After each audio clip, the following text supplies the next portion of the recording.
We remain steadfast in our commitment in delivering local news that matters, stories that inspire, enriching the lives of Filipinos in Central and Eastern Visayas, in the Philippines and across the globe. This is your GMA Regional TV, kapuso ng bawat Pilipino.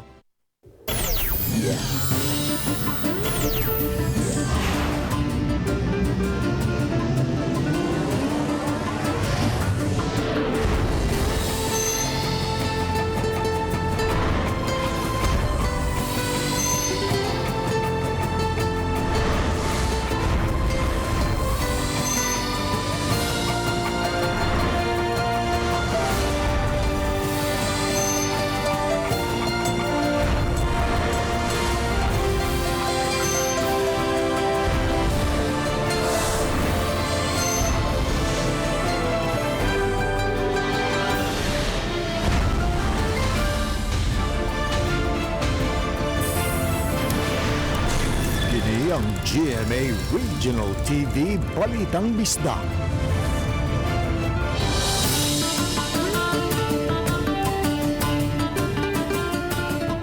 Mayong hapon, kining inyong GMA Regional TV Balitang Bisdak.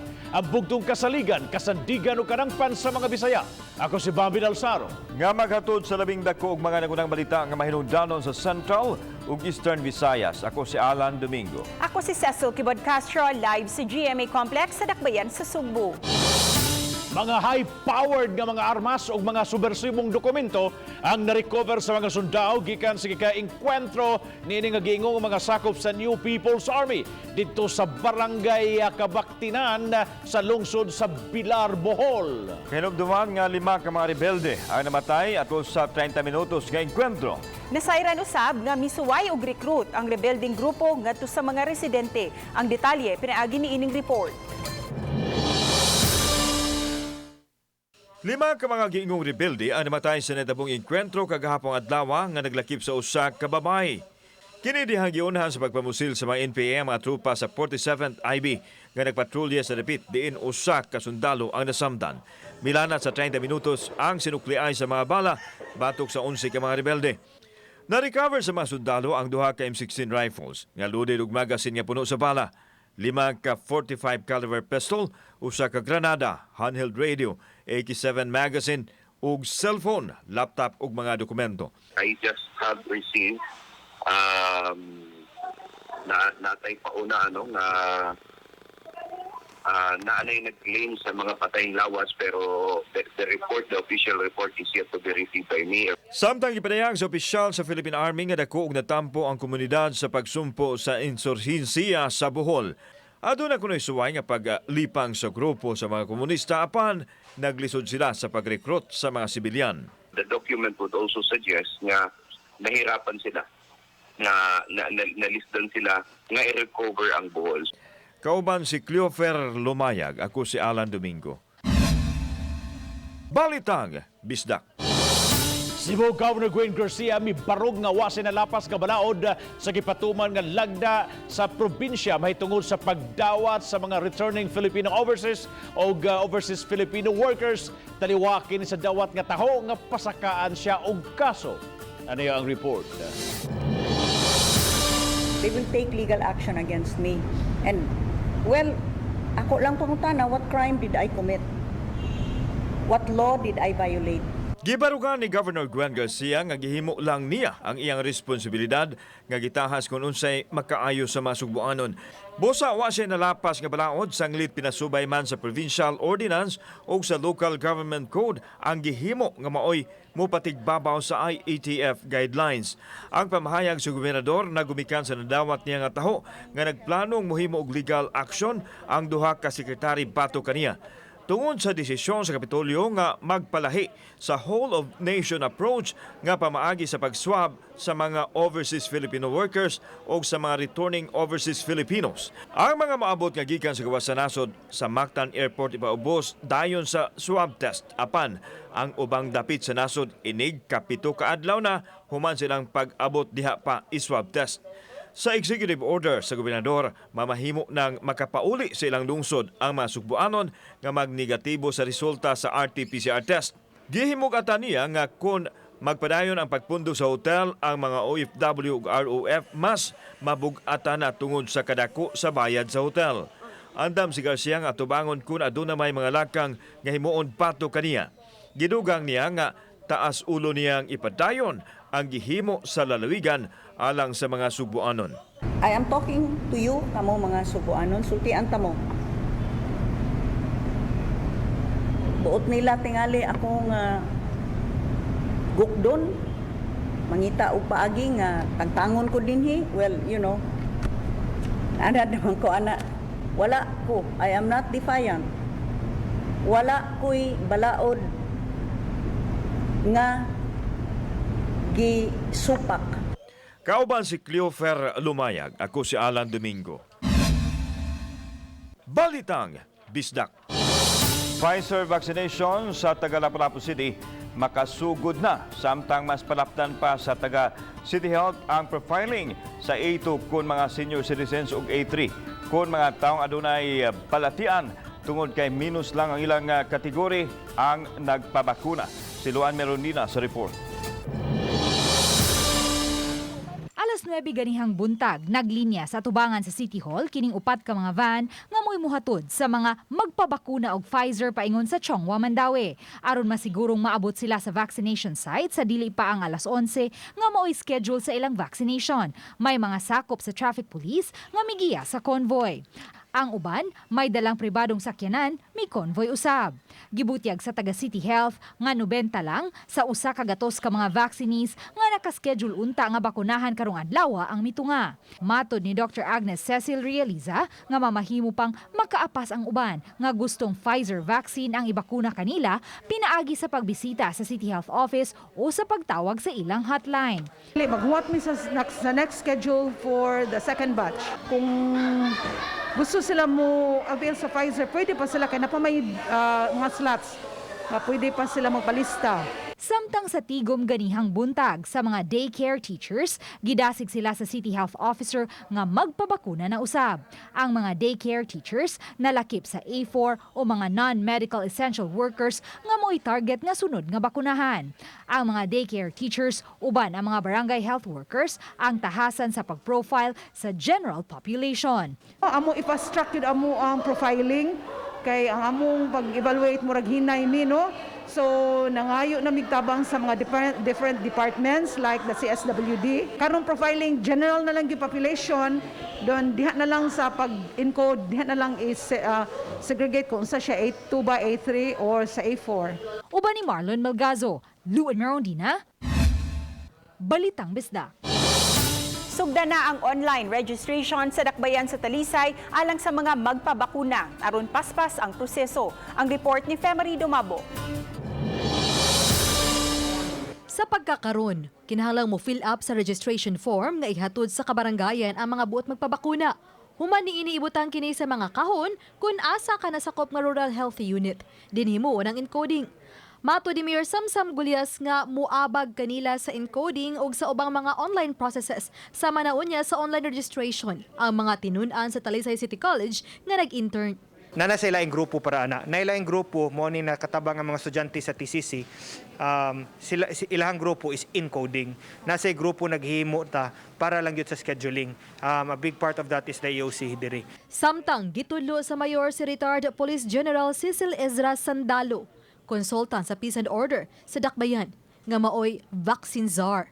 Ang importante lang yun nako akong gipaklaro niya, first of all, a new vaccination site by next week, another vaccination site by 3 weeks from now, hopefully coordinate with PBB para ma-open ang vaccination site sa Toyota, online registration parallel to house.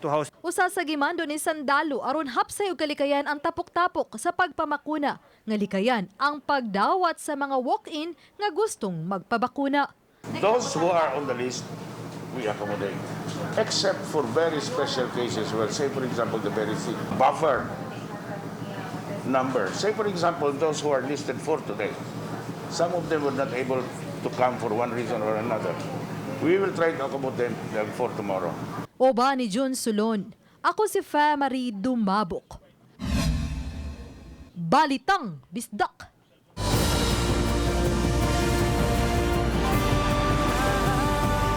Kini ang GMA Regional TV Balitang Bisdak.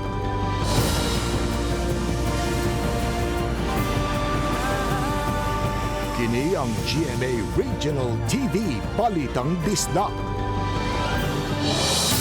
Labi na ron nga ting-init pa, nakitang haom na kiningwang higayon aron malimpyuhan ang mga drainage o mga kanal agig preparasyon pagsugod na niya sa tinguan sunod buwan. Kini sa mag-iawhag sa mga opisyalis sa kagamhanan nga ngayang himoon ang report ni Nico Cirino. Sa Mandaue City Engineering Office, naabta namo si Rose Indig nga misubmit sa iyang request sa syudad. Bitbit ang suwat nga giendorso sa ilang barangay sa Gizo na nawagan siya og aksyon sa ilang dapit sa Maydan Bibi Kabahog nga bahaunon kun kusog ang uwan. Daghan na kay hugaw gani. Kanang didto dapit sa amuunahan, dili na mo flow gyud ang tubig tarong kay gikondem lagi ang uban didto. Wa na tarong gyud nga kuan. Matud niya, maayo karong panahona kini trabahoon samtang ting-init pa. Mao bitaw akong gikuan gyud ron nga wa pay June ako na ning makuan kay aron ma-aksyonan ni nila ba. Sa mga ingon-ini nga request sa mga residente, sa City Engineering Office kini i-forward aron maaksyonan. Kinitungod kay anaa kanila ang ekipo ug mga personnel nga gikinahanglan sa trabaho. Sa iyang bahin si Mayor Jonas Cortez mipasabot nga gikinahanglan gyud ang paglimpyo ug paghawan sa mga waterways. Agisab kini og preparasyon kun musud ang ting-uwan. Awhag niya sa mga departamento himuon kini. Sa Mandaue may mga lugar ng giilang flood-prone areas nga daling maapektuhan kun kusog ang bunok sa uwan. Summer gani kaning atong kuan sa drainage, declogging mauni panahon gyud nga ato ilimpyo sa atong mga kuan para moabot ang ting-uwan dili ma-compounded ang atong problema nga giatubang. Uban ni Godfrey Relien, Nico Sereno, Balitang Bisdak. Adunay oversupply sa mga produkto sa mga mag-uuma sa Bukirang Barangay sa Dakbayan, Cebu nga misangpot sa pag-ubos sa presyo. Ano ang report? Gibutyang ni Joey Baclayon, Cebu City agriculturist nga abunda karon ang supply sa mga utanon ug ubang produkto sa bukid nga good news alang sa mga konsumidor, apan bad news alang sa mga mag-uuma. Kinigumikan kay nakamugna kini og pagkalugi sa puhunan sa mga mag-uuma tungod sa kabarato na lang sa presyo silang produkto. Gihulagway sa city agriculturist nga maguwang na lang sa pangayo ang presyo sama sa repolyo nga tag 2 pesos na lang ang kilo ug ang kamatis tag 8 pesos na lang ang kilo. Nanubra na kuno ang supply dito sa bukid busa nangita karon og pamaagi ang city government nga matabangan ang pagtumod sa ilang produkto ang mga mag-uuma. Nag-oversupply ta karon, nag-overproduction ta sa ato ang produkto labi na gyud sa mga lipi, repolyo nga reason na niubos gyud ang presyo. Usa sa nahuna-hunaan sa syudad ang pagbanhaw sa tugbong tabo at tubangan sa City Hall. Dinhi makadisplay ang mga mag-uuma sa ilang produkto. Ang tabo na hunong sukad na hitabo ang pandemic apan gikinahanglan nga mapatuman ang health protocol o galing mabalik kini. Ang atong gikuan karon naningkamot nga makabuhat unta ta og kuan kanang somehow bagsakan ba. Kay ang ato manggod nga mag-uuma labi na mga traders na to nga naay kapasidad nga moadto didto adto na lang pud sa farm makuha. Kauban si Christopher Lumayag, ako si Alan Domingo. Balitang Bisdak. Department of Tourism ni-aprobar na sa tinguha sa 5 ka mga leisure hotel sa Metro Cebu nga mamahimo usab nga quarantine facility. Siluan mayroon din sa report. International market yet. Gikonpermar ni Alfred Reyes, presidente sa Hotels, Resorts and Restaurants Association of Cebu kon HRAC, nga may administrative order na nga nagtugot sa hangyo sa pipila ka mga leisure hotel sa Metro Cebu nga tugutan usab mamahimong quarantine facility. Gipaabot na lang karon ang clearance gikan sa Department of Health human masusi ang 5 ka mga properties nga mipadayag sa ilang interest. Hinuon gitataw sa HRAC President nga managlahi ang entrance ug exit lakip na ang mga hotel staff nga moatiman sa mga leisure guest ug sa mga guest nga gipaubos sa quarantine. This is a very good move of the Department of Tourism for allowing the hospitality industry to at least go back to its shape slowly, it might not be the right market as of the moment. Sa pikas bahin, nanawagan usab ang HRAC sa IATF nga unta tugutan ng makasulod sa sugbo ang mga fully vaccinated nga mga langyaw. Kini ilabi na kay padayon nga nagubos ang mga kaso sa COVID-19 sa tibuok Cebu Island. Hayan kung tugutan na sa IATF ang hangyo sa LGU ug sa HRAC nga tugutan ng makasulod sa nasod ang mga fully vaccinated nga mga langyaw. Hayan posibleng mubalik na og kalagsik ang turismo sa Sugbo. Apan lagi magdepende gihapon kini sa resulta sa vaccination rollout. HRAC, and that's only us, no? And there's a lot of we call it the hospitality associations that are looking forward to that because that will be the start of the reopening our economy again. Apan samtang padayon pa kining gitimbang-timbang sa IATF, nanawagan usab ang HRAC sa Civil Aeronautics Board nga patasaan gikan sa 300 ngadto sa 1,500 ang daily capacity sa mga pasahero sa mga international flights nga motugpa sa Mactan Cebu International Airport matag adlaw. Kini aron matabangan ang nag-ilaid na nga hospitality industry. Uban ni Marlon Melgazo, Luan Merondina, Balitang Bisdak. Mauni ito ang latest with the update para karong adlawng Miyerkules. Natay astronomical event nga mahitabo karong adlaw ug mauni ang total lunar eclipse o ang buwan matabunan sa anino sa atoang kalibutan. Magsugod ang eclipse sa alas 4:47 sa hapon ug mahuman sa alas 9:49 sa gabii. Ang greatest eclipse mahitabo around 7:18 PM. Ug para sa atoang weather forecast karong adlaw, ang atoang nasigpatan nga low pressure area sud sa atoang PR nahimutang ni 825 kilometers silangan sa Mindanao. Nahisubay kini sa Intertropical Convergence Zone o ITCZ nga mo'y nakaapekto karon diha sa Mindanao. Ug sa atoang forecast ni maong LPA, nagpabiling ubos ang tsansa niini nga mamahimong bagyo ug posibleng mahilis ra sud sa 24 oras. Ug sa laing bahin ng easterlies ang init nga hangin nga gikan sa silangan mao'y nakaapekto sa nahibiling bahin sa atoang nasod. Ang tibok Visayas lakip na ang probinsya sa Sugbo makasanati ta sa mapanganuron ug naay mga pagpanag-um sa kalangitan hinubanan sa mga posibleng katag na mga pag-ulan, pagpanugdog ug kilat dala sa ITCZ. Para sa dugang updates, bisita atong official website ug mao na atong latest gikan diri sa buhatan sa Pag-asa Mactan, Visayas, DOST. Kini si Joseph Merlas, maayong adlaw.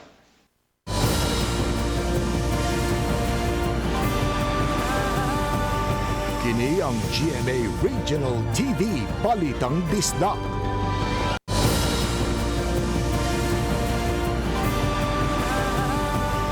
Kini ang GMA Regional TV Balitang Bisdak.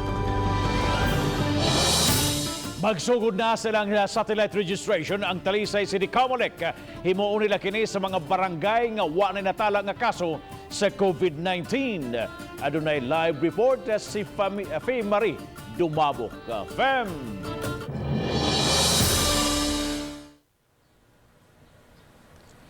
Yes, Bob, niadtong Sabado gisugda ng satellite registration diha sa dakbayan sa Talisay diha sa Barangay Lagtang. Nakita nga epektibo kini kay kapindayon sa 70 ang mga nadugang sa mga bag-ong botante.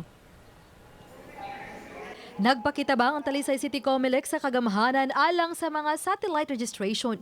Nakigtagbo sila kang Mayor Samsam Gulyas ug sa taga Talisay City Health. Gitugutan sila nga makahimo niini apan strikto nga sundo ng health protocol. Proper coordination gikan sa atong opisina so we can coordinate with traffic and the police and even our barangays that proper health protocols can be followed. Mora gid akong giingon. Gihimo kini labi na nga aduna nalay 4 ka bulan sa di pang deadline.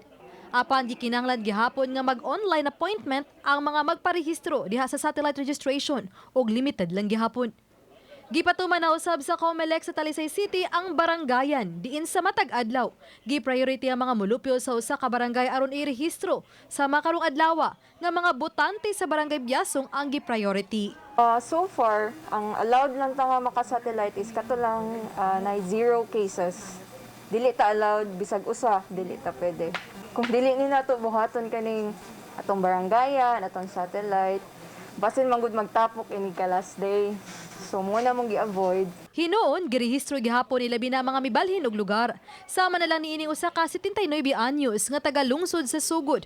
nga mibalhin na og puyo sa barangay Manipi sa Dakbayan sa Talisay. Makatabang ta sa atong mga kuan ba nang gisay mo kuan atong mayor dire. Maka ayuda ba tam katabang ta. Trabaho kuan kanang travel maulim ta kog Manila nya wala pa koy ID maka kuan butad ta sa mga kuan dagkung presidente mga kuan ba presidente. Mato di Gamboa nga karong Sabado himuon ang satellite registration sa barangay Tapul. Samtang Bob na obserbahan usab sa Talisay City Comelec nga mas ni triple ang gidaghanon sa mga bag-ong botante karon dia gisugdan nila ang barangayan kun ang paghatag og priority sa usa ka barangay sa matag adlaw. Gani sa buwan sa Mayo bisan wala pa kanina human karon aduna nay 951 ka mga dugang nagparehistro nga natala. Bob. Dahil salamat Fee Marie Dumabok sa imong live report. Human sa natabong inkwentro tali sa masundalo ug NPA mga pamilya sa barangay Kabaknitan, Bilar, Bohol na makwit. Si Chelo Valiana sa report. Moabot sa 53 ka pamilya ang namakwit gikan sa tagsa-tagsa nila ka mga panimay sa barangay Kabaknitan sa lungsod sa Bilar human mahitabo ang inkwentro tali sa kasundaluhan sa Philippine Army ug sa mga sakop sa New People's Army. Usa sa mibakwit ang 82 anyos nga si Lola Anita Hamil Adlawad nga dayag pa sa iyang naong ang tumang kalisang nga gibati tungod sa nabati nga mga buto-buto sa armas. Wa na gani siya makakaon sa iyang pagdinali-dali ug pagbakwit. Di na ko maasalan akong unsay akong huna-huna. Di na ko kan ginhawa. Muna-muna na gina ako sa kwan kay guyurom ko sa mga bata. Muna-muna gina ko. Hangak-hangak na ko. Ngangan ako sa akong buwan. Pagginhawa. Labi-labi gin kulbaa. Nawala akong gutom.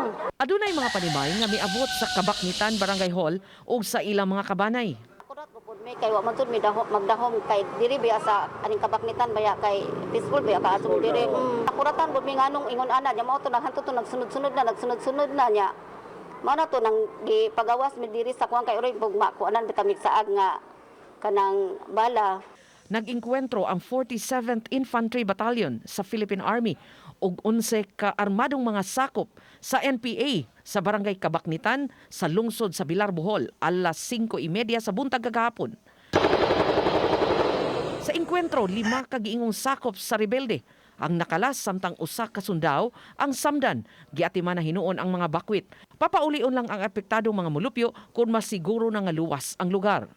Mo lagi na ang panawagan sa aning barangay namo nga kanang mag-amping gadjud unya og unsa gud unta koy mga mamatikdan ba alam mo cooperate ka manggod pud unta. Uban ni Clans Gabutin, Chelo Valiana, Balitang Bisdak. 20,000 na ka mga taong nasakop sa A4 priority sector ang nakaparehistro na sa dakbayan sa Cebu. Sugod na gisugdan ang online registration sa miaging buwan. Hinuon matud ni Dr. Jeffrey Ibones, ang opisyal sa COVID Vaccine Board, na wala pa masayri kanu sa magsugod ang pagpamakuna sa A4 sector nga gilangkuban sa economic frontliners ug ubang essential workers. Samtang gitugan ni Ibones nga moabot na sa 33,000 ka mga tawo ang nabakunahan sa nagpadayon nga vaccine rollout sa dakbayan. Nagpadayon karon ang vaccination sa A1, A2 ug A3 sector gamit ang AstraZeneca ug Pfizer vaccines.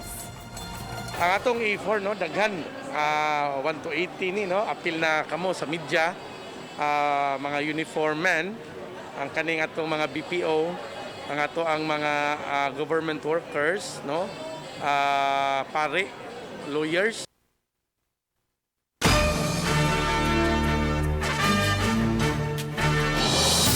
Ning pandemya o sa sagididaan nga makagawas ang mga senior citizens. Apan na niya 60 anyos nga janitress nga gihimo niyang ehersisyo ang pagpanglimpyo sa mga comfort room sa Talisay City Hall. Ang report ni Fee Marie Dumabok. Matag karon og unyang pagmap, paglimpyo sa lababo, bowl ug pagsiguro nga humot pagyud kining comfort room diha sa Talisay City Hall. Gisiguro ni Nanay Virgie Absin nga limpyo ug humot ang tanan. Nagtrabaho si Absin isip janitress sud na sa 4 ka tuig sa Talisay City Hall. Nahimo siyang senior citizen niadtong Abril. Mihangyo siya sa opisyal sa City Hall nga i-renew ang iyang kontrata isip job order employee. Kay gawas kada kung tabang sa iyang pamilya, mao sab kini ang padayong nakapalagsik sa iyang panlawas. Di ko gagawanta ko trabaho, ma'am, or masakit ko. Di ko ganahan ko trabaho. Gusto ko mo trabaho, ma'am. Kay di ko ganahan magpundo ko balay, murag dali ko magsakit. Gusto ko nga sige kong lihok ba. Ito 5 man ang tami, pero 6 kapin pa ni anak ko. Kaya aron gusto kong limpyo dayon ang akong CR niya abot sa mga tao, limpyo na siya. Tipik sa iyang kita, gigamit sa gastuhan sa drug rehabilitation sa iyang 38 anyos nga anak. Si Nanay Virgie, usa sa napulo ka mga senior citizen nga JO sa City Hall. Matod sa Human Resource Office, nga tungod sa pandemya, ubay-ubay sa ilang mga senior citizen nga JO ang wana-una gi-renew sa ilang kontrata. We recognize also sa ilang capabilities, sa ilang potential. So, tagan gyapon sila equal opportunities po, just like sa mga able. Si Nanay Virgie mitugan nga sa bisan unsang trabaho ug sa kataas sa iyang edad. Kun alang sa iyang pamilya, wa siya'y balibarang trabaho. Kung mga anak, support ko. Munang digin mahimo ko trabaho, ma'am, mentras buhi pa ko. Gusto ko mulihok jud sa kong panglawas. Uban ni Jun Sulon, ako si Marie Dumabok. Balitang Bisdak.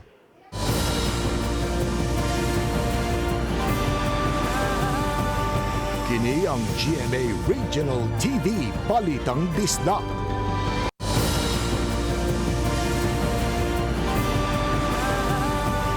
Kini ang GMA Regional TV Balitang Bisdak. Base sa rekomendasyon sa Provincial IATF, ibalik sa GCQ status ang kitibuk ang probinsya sa Southern Leyte.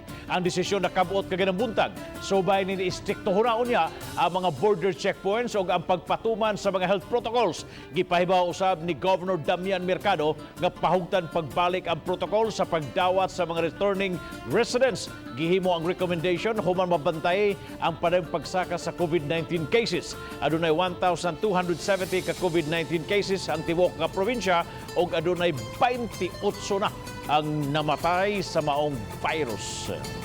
Mupastag yun ang resolusyon kay ITF nga PCR test negative unya acceptance yun sa mayor ha. Very important is the acceptance of the mayor. Kay maunay mo determine og diin na sila gikan. Sa labing buhing kalambuan sa COVID-19, natala sa DOH-7 ang 3,330 total COVID cases kagahapong adlaw, 209 niini mga bag-ong kaso. Sa Cebu City, 447 ang active cases, 25 niini ang bag-ong kaso. Samtang 163 usab ang active cases sa Dakbayan sa Lapu-Lapu, 27 niini mga bag-ong kaso. 174 sab ang active cases sa Mandaue City, unom niini mga bag-ong kaso. Sa mga lalawigan sa Central Visayas, ang Bohol, dunay 1,006 ka mga active cases, 31 niini ang bag-ong kaso. Samtang 468 ang active cases sa Cebu, 26 niini mga bag-ong kaso. Sa Negros Oriental, miabot sa 1,062 ang mga active cases, 94 niini bag-ong kaso. Dunay na po ka-active cases sa Siquijor ug walay natalang bag-ong kaso. Sa Eastern Visayas, miabot sab sa 852 ang active cases, 121 niini mga bag-ong kaso. Karong adlaw, miabot na sa 1,127,770 ang total recovery sa COVID-19 dinhi sa nasod. 46,037 ang active cases, samtang 5,310 ang natalang bag-ong kaso. Samtang miabot na sa 167,856,780 ang mga kaso sa COVID-19 sa tibuok kalibutan ug miabot na sab sa 3,486,104 ang mga nakalas. Nico Sereno, Balitang Bisdak. Gisugda na sa Mandaue City ang registration alang sa COVID vaccination sa mga nahisakop sa A4 sector. Ubos nining kategorya giawhag ang mga frontline personnel sa essential sector nga magparehistro na lang daan sa Mandaue City Vaccination Center. Gidetalye dito ang mga nahimutang sa 17 ka industriya nga naglangkob sa maong sektor nga kwalipikadong magpabakuna. Samtang sa Mandaue City Hall, may pagwasab og memorandum ang mayor nag-awhag sa mga empleyado nga magparehisto aron makapabakuna ang mga nasa government sector apil sa A4.14 category. Gitatang hinuon sa mayor nga magdepende ra sab kini sa mga empleyado nga willing magpabakuna. Mga kapuso, aduna say laing atangan nga makapakilig ug makapa-inlove sa romantic comedy series sa GMA nga Heartful Cafe. Makauban nila ni Julie Ann San Jose ug David Licauco ang real-life couple nga sila si Barbie Forteza ug Jack Roberto. Matod ni Barbie, mas sayon ang iyang adjustment sa lock-in taping ug nalingaw siya sa iyang kasinatian sa maong taping tungod kay mga higala Manila ang direktor ug ang bida sa GMA primetime series. Gawas ni ini nahatagan si og higayunan nga makauban usab sa proyekto ang iyahang boyfriend nga si Jack Roberto. Usa ka lahi nga Barbie ang masaksihan sa mga kapuso si GMA romantic comedy series nga Heartful Cafe. Kay panahon pa man sa pandemya, sa mga nagpanikad ng musuroy, mamahimo lang unang ipaagi kini sa virtual tour. Ang travel vlogger nga si Michael Audrey Sagonoy may gipakita sa mga maanindot nga dapit sa iyang vlog. Matud niya, maanindot nga mapakita ang makabibihag ng mga dapit aron makita sa katawhan ang kaanindot sa kinaiyahan. Gamit sa iyang shoot ang iyang drone aron mas makapture ang view sa mga gipasigarbong lugar dinhi sa Cebu. Si Michael adunay vlog nga pobre laagan. Kay matod niya, di kinahanglang mo gasto og dako makabisita sa usa ka lugar. Importante lang kuno diskarte o determinasyon o kini ang gipakita niya sa iyang maanindot nga mga vlogs. Daghang salamat sa mga kapuso nato apil lang na sa gawas sa nasod nga nakisayod sa mga dagko ug mga nagunang balita sa rehiyon.